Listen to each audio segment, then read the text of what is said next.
just nearby, and which Bentham used to go and visit as well. Priestley was a genius, Savile. He was not only a scientist looking at chemistry and oxygen discovery, but he was also an expert in biblical studies. He was a Freemason, a rationalist, a child of the Enlightenment era, and he was a member of the club of Savants known as the Lunar Society, which used to meet in Birmingham, where he was from, along with Erasmus Darwin and others. And poor old Priestley had his library torched by the mob because he was saying of the French Enlightenment, of which he was a member of the Lodge of Nine Sisters, a Masonic lodge based in Paris that included a lot of the intellectuals of the day. The mob said, well, he must be, one of them, an evil French revolutionary type. He was a liberal politically, not a revolutionary at all. But, being a liberal was for this mob, which was whipped up by the establishment, the Tory establishment of the day, was akin to being a devil-worshipping Satanist, a liberal, my God, burn his library, right? So, Priestley, there's another example, and I could go on. You can think of examples of Sophiaphobia. And so it's tragic, and I recommend people to study what was going on in 1527, because it's a wake-up call for us in Europe today. And a great Dutch intellectual, Rob Ryman, has written this book, To Fight Against the Age, about the resurgence of really mob rule and anti-intellectualism in contemporary Europe. This populist ideology, which is a kind of neo-fascism, which is against intellectuals, against sophistication, against anything that a mob can't grasp, in a couple of clickbaits. And Rob Ryman's book is very important, not least because he reclaims Nietzsche for the intellectual tradition of European philosophers. And he points out that Nietzsche was never on the side of the ignoranti, the mob of Sophiaphobes that trashed, in 1527, etc. And they did it again in 1914. I mean, I in my analysis of the causes of World War I, which I've gone into in vast detail as a scholar, it was a catastrophic series of errors, masterminded by Sophiaphobes who were each jealous and afraid of each other's culture and civilization, and were conspiring with each other behind the scenes. The cause of World War I was Sophiaphobia. Likewise with World War II.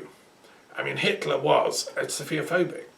He hated. I mean, he loved the wisdom of his own, what he defined as his own people, the German people, and the Aryan people, which he had a vague kind of understanding of, but a smattering picked up in the bookstores of, penny dreadfuls in Vienna, as my friend Nicholas Goodrick Clark studied for his PhD thesis on the occult origins of Nazism. Hitler picked up some of that stuff, but he hadn't got the brain to comprehend what he was reading. Jews are evil. Oh, great, Aryan heroes are going to defeat them all. His worldview was literally stuck at that point.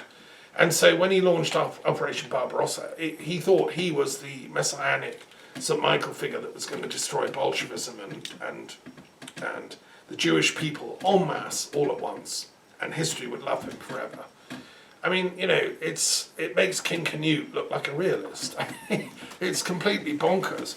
And the poor chap never studied ethics enough to know that you can't defeat things by adopting methods that are even worse than the thing you're trying to defeat. Of course Stalin wasn't a nice guy. Of course the reign of terror he was doing in Russia was a terrible thing. Of course there were some pretty evil people running, the Stalinist regime. But you can't defeat them by out-eviling them.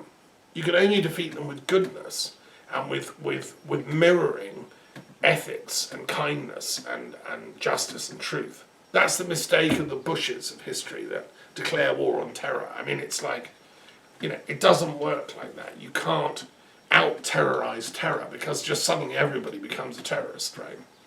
And we've seen what's happened to the American people because of that tragic mistake. by Bush, occasioned, of course, by the fact that the whole thing was a bit of a false flag, nudge, nudge, wink, wink, as revealed in my book on 9/11. Historically, I'm speaking simply as a historian, seems to be that way. And there were elements of that going on in the Nazi attack on Poland. That was a kind of false flag thing. That's something that fascism does, and the mob does, is it invents false excuses to attack the other. We saw that in Brexit. We saw that with the Brexit mob, inventing the false narrative that Europe is evil and blah, blah, blah. Every kind of scurrilous falsity was thrown against the European Union by the Brexit mob, and deliberately so, fed by essentially neo-fascist elites who had the money, had done a Faustian pact with big business, big money, as they did in the days of Hitler. Who funded Hitler? It wasn't like you and me. It was the big business, often in America, who thought, well, this boy, he deserves funding. IBM was funding the Nazi Party and helped make the software in the early days of punch card computing that could enumerate the Holocaust. How many Jews have been killed each day in which camps. It was all done by IBM. Watch a film called The Corporation, which is a long 2-part movie. It's Michael Moore plus. It's a bit more scholarly than Michael's work. I love Michael Moore's work, but The Corporation is one of the most important movies made in the last 20 years. And it reveals that thing about IBM and American big business interests in the rise of Nazism. And of course, they're all colluding in the rise of Brexit, which is a Sophiaphobic action. And now there's another little interesting link, and here we could do a bit of transpersonal historical speculation. David Cameron, who unleashed that entire catastrophic sequence of events with his referendum in 2016, which was set up in an unfair, unjust way, without any thinking through of the consequences of that. I think David Cameron was either very badly advised, or he was stoned at the time, with his wife, and they just didn't think through the consequences, as he's revealed in his book, For the Record. I would love to interview David Cameron, so if any of you watching this know him, please book us an appointment on Zoom.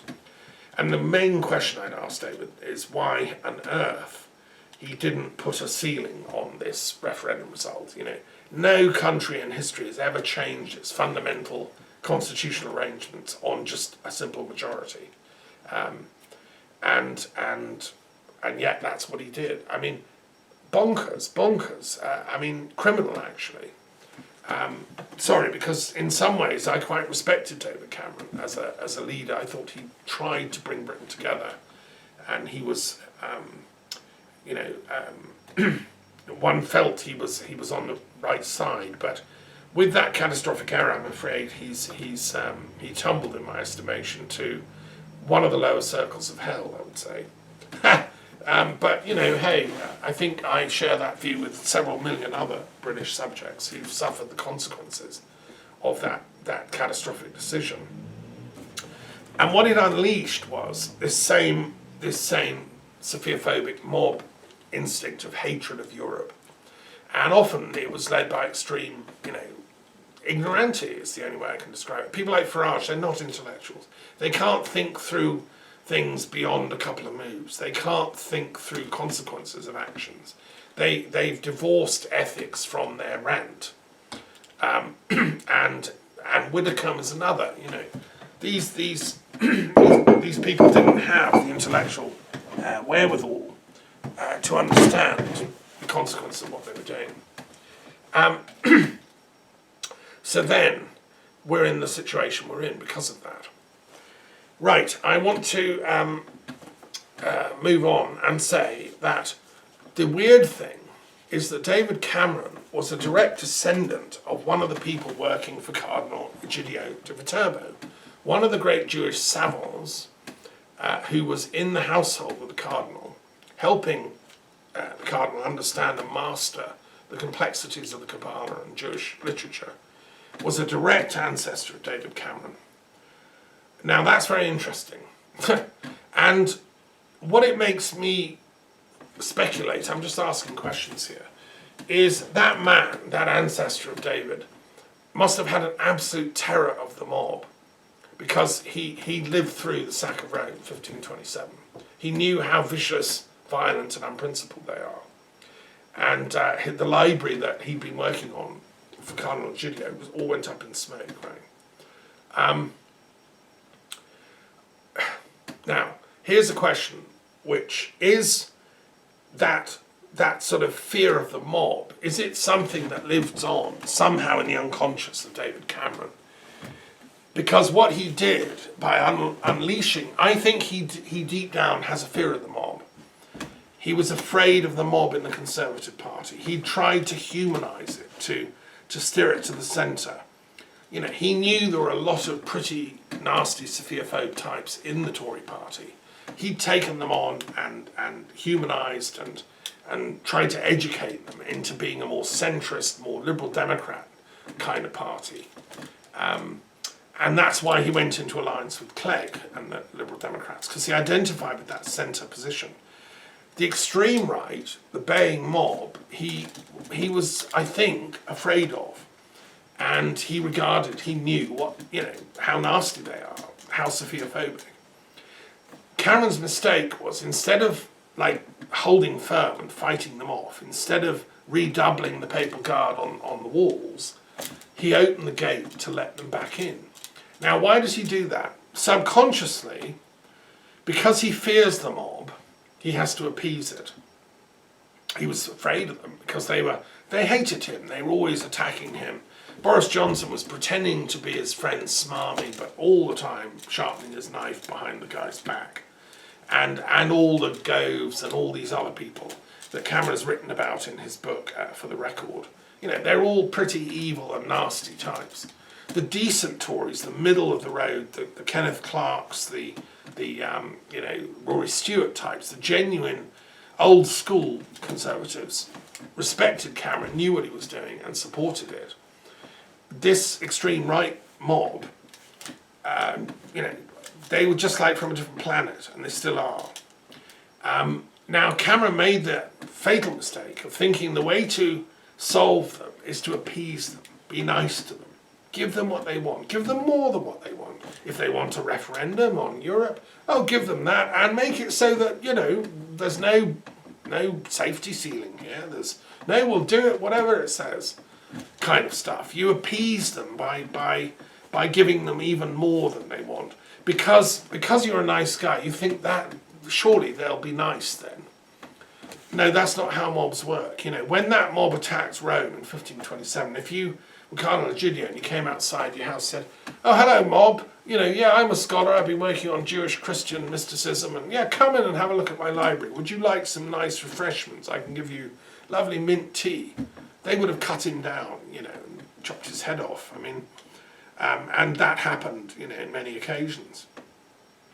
That was the fatal mistake Cameron made by trying to be nice to the mob. And my speculation as a transpersonal historian is that, well, this is where it gets complicated. I'm a great believer in theories of reincarnation. I'm not saying it's totally out of order that somehow in Cameron's family tree, there's the chap from that tragedy in 1527 actually resurfaces in, perhaps, I don't know, I'm speculating, right? Maybe reincarnates as David Cameron, who knows? Or, and there's another possibility, somehow in the genetic lineage of the family, the shock of that is passed down, transmitted through the cells. And this is a question I'm interested in. Is that deep memory of the psyche, how does it operate? Is it a sort of, how does the collective unconscious leap between generations? There are different theories. One is reincarnation. Another is some kind of genetical descent of psychic and subjective phenomena as well. I suspend judgment, I don't know, and if you've got any other theories, let me know. But I have seen this in history, that similar types of archetypal responses and reactions to events in history will crop up in descendants down the generations. similar types of decisions will be made. And it's interesting, that's also turned out to be the case with twins, for instance. In twin studies, and my name is Thomas, I like twin studies, they've discovered that, identical twins brought up totally in different parts of the country or the world will take very similar decisions at life moments. Both deciding to study biology at university, both becoming medical doctors, all at the same time, both getting married, etc.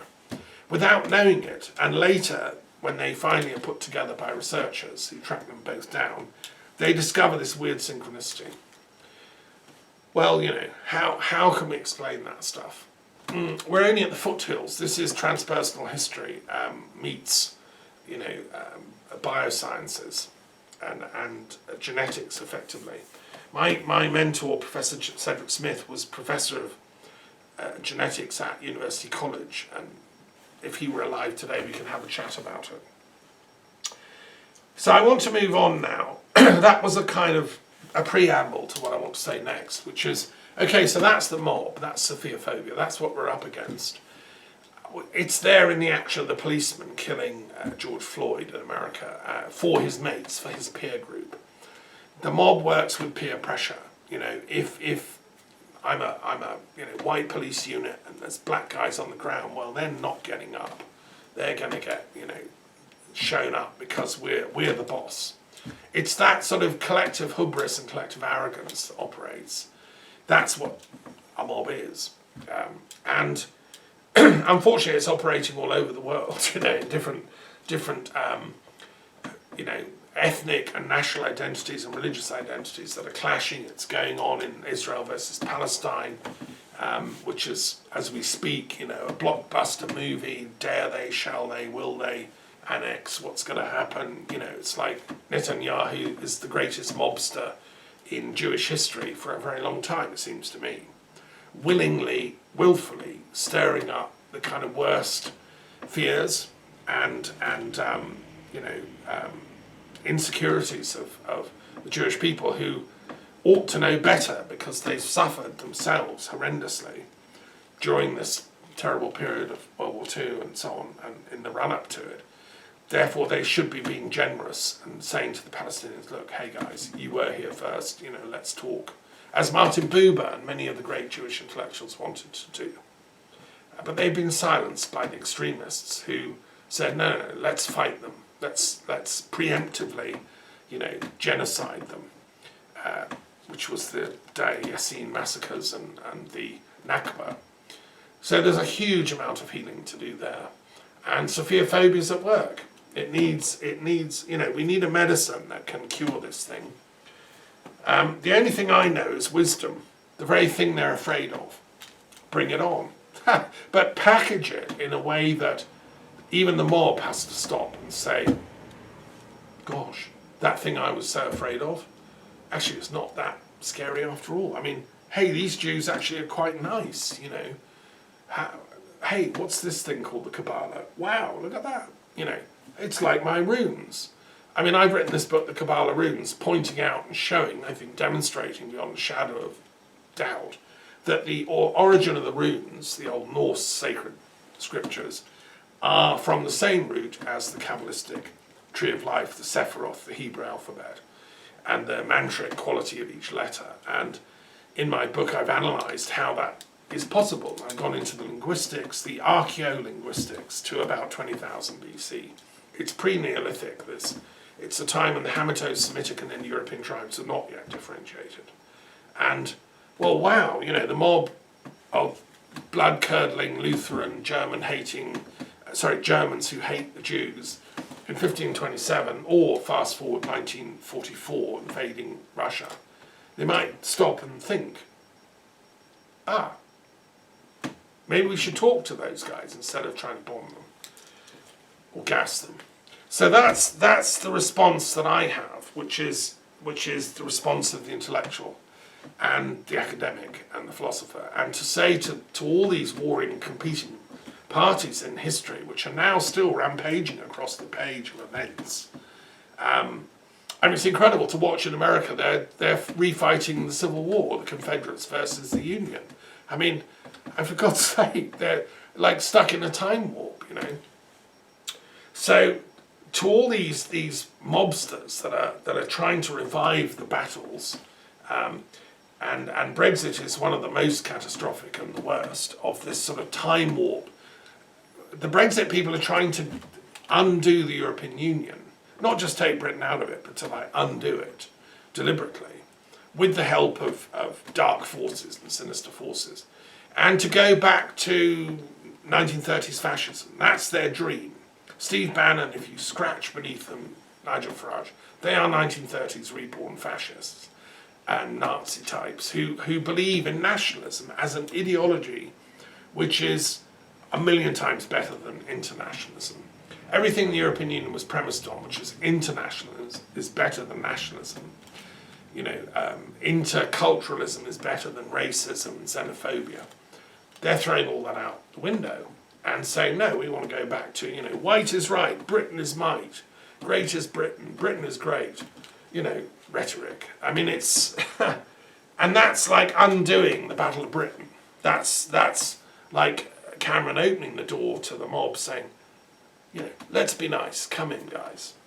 And before you know it, they've handcuffed him, he's been banished, and they've taken over Westminster and the Tory party. So what do we do in response? Okay, so some of you know I'm coordinating the World Intellectual Forum in Europe. And this is, you know, an attempt to say to the intellectuals of this continent, which runs all the way from the Urals to Portugal to Iceland to Crete and all stations between, let's bring together the greatest minds of the continent in a conversation. It's not that we all have to agree at the start, but that we can agree certain ground rules, right? Which is, we're not going to shoot each other, we're not going to defame each other, we're not going to tell lies. We're going to stand to our views, our opinions, express them courteously and, you know, comprehensively, and do so in an atmosphere of peace and a common willingness to find truth. Now that's what true intellectuals do, in my opinion. That's what academics do. That's not what Sophiaphobes and the mobsters do. And it's not what the anti-intellectuals who are trying to take over this continent do. No, they silence you with insults, defamation, physical assaults, you know, and etc. And they have become very powerful through the manipulation of social media, funded by right-wing extremist American and Russian sources. The Russian oligarchs are also not blameless in this tragic story. They seem to have done a deal with extremist American right-wing types through Bannon and Cambridge Analytica and the cronies and all their offspring, funded by the Mercers, to penetrate American social media, to whip up hatred and you know, anti-liberalism. You know, the thing that Americans are taught is that all liberals, i.e. all Democrats, all people that supported Hillary Clinton, who was actually quite an intellectual woman and who I met, these people are all Satanists now. I mean, the fabrication of false information they're generating is just mind-boggling. I mean, you can see it. It's mobsters taking over social media, creating the idea that all these liberals are eating babies and getting off on adrenochrome, and they're all lining up to help Epstein find some new conquest and so on. I mean, you know, so it's a mob hysteria that's been generated through social media deliberately. Now, a lot of that's been whipped up from Russia, who share all this same ideology. And the man behind it is a man called Alexander Dugan, who's the kind of evil genius of the Russian pseudo-intellectual tradition, which is based on hatred of the West. Dugan is a sort of Solzhenitsyn who failed his exams and has replaced Solzhenitsyn love of Christ with his hatred of the West. It's become his big thing. And he hates Britain, he hates democracy, he hates liberalism, he hates everything that isn't Russian. He likes fascism. Openly, this is what the guy's saying. He wants Russia to be great again. He wants Russia to create a vast superpower state because it's Eurasian. And he respects Hitler because Hitler at least had, he saw off the intellectuals. He knew what to do with them. There's a sort of anti-Semitism lurking in Dugan and his followers. Now, unfortunately, that's tussling for the soul of Russia. The Russia I know and love is not that stupid. The Russia I know and love, and have spoken at conferences there and met philosophers and, have been at the Institute of Philosophy, which is the kind of intellectual heart of Russian philosophy. They're much more sophisticated, much more cosmopolitan. One of my closest colleagues is professor of global philosophy there, a very similar work to what I do. And, he's a million miles from that stupidity of the Dugan types. But those guys are influential on the streets, just as Farage and Steve Bannon have become influential on the streets of America and Britain. So Dugan is in Russia. And they're pseudo-intellectuals, they're dangerous, and they're violent, ultimately.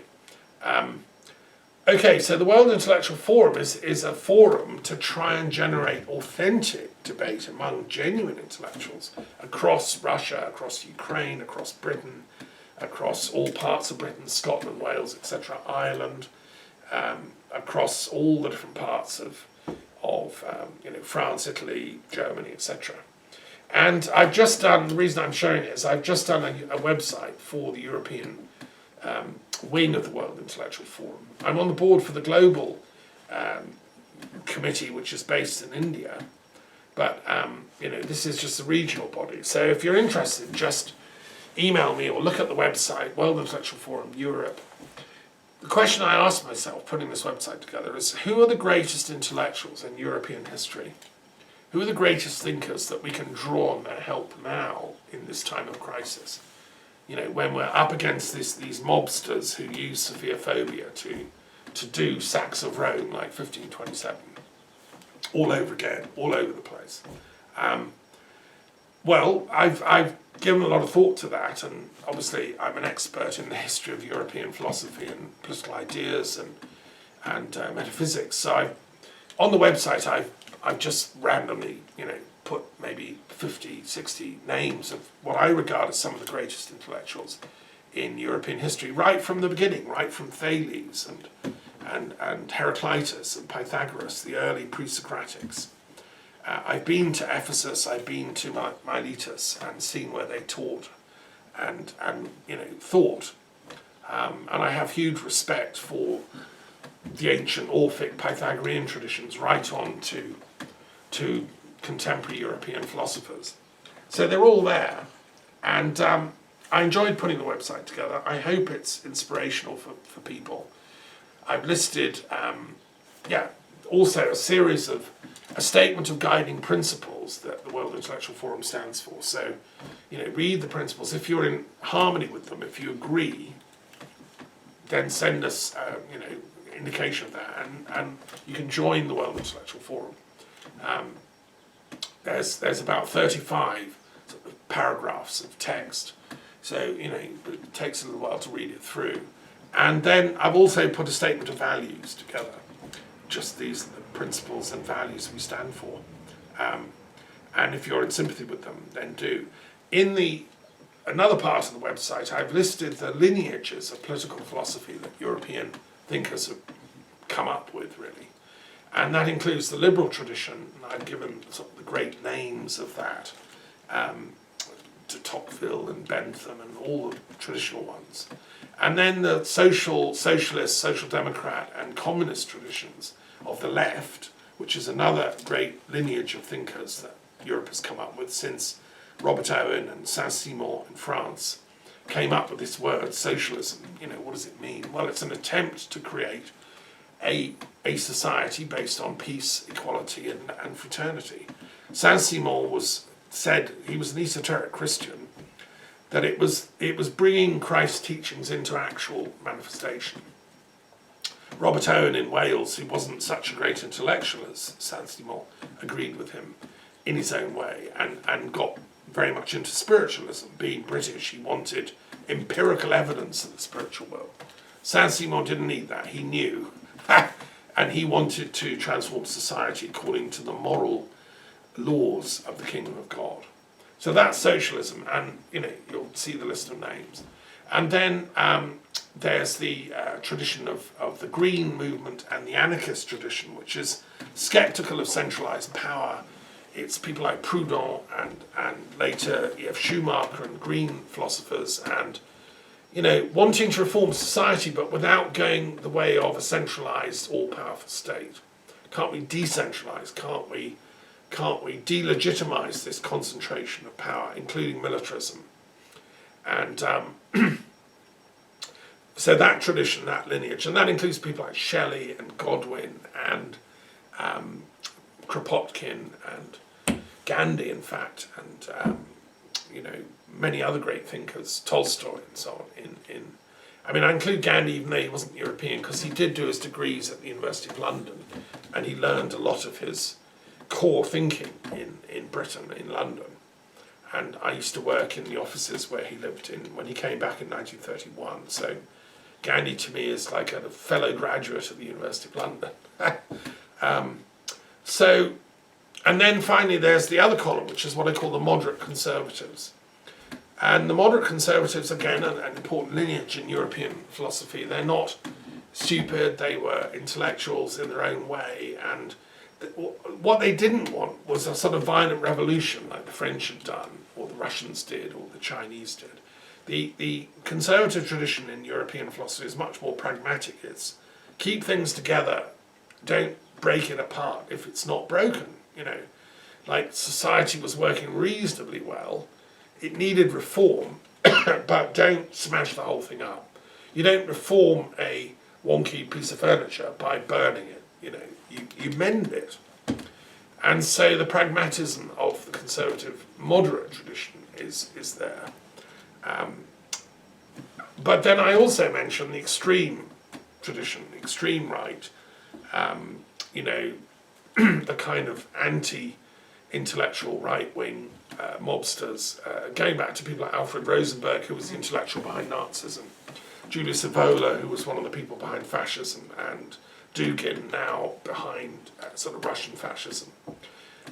We need to know they're there. We can't pretend they don't exist. We have to acknowledge their existence and somehow find a way of discoursing and defeating them in debate. And obviously Rosenberg and Evola are dead, but their descendants live on, hiding out in neo-fascist circles.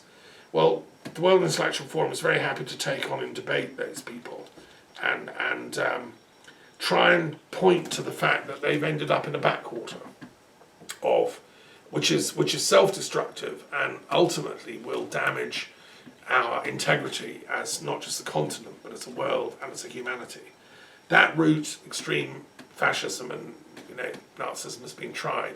It leads to tears. So part of the mission of the World Intellectual Forum is to gently persuade these people that they're in error and need to go back and do a degree in philosophy and history. Okay, moving on, I want to say that I've also been working this last week on finally finishing a book that I've been working on for 4 years now, it seems. Even 5. Ridiculous, isn't it? It's only one among many I've been writing, but it's a special one. I keep coming back to it.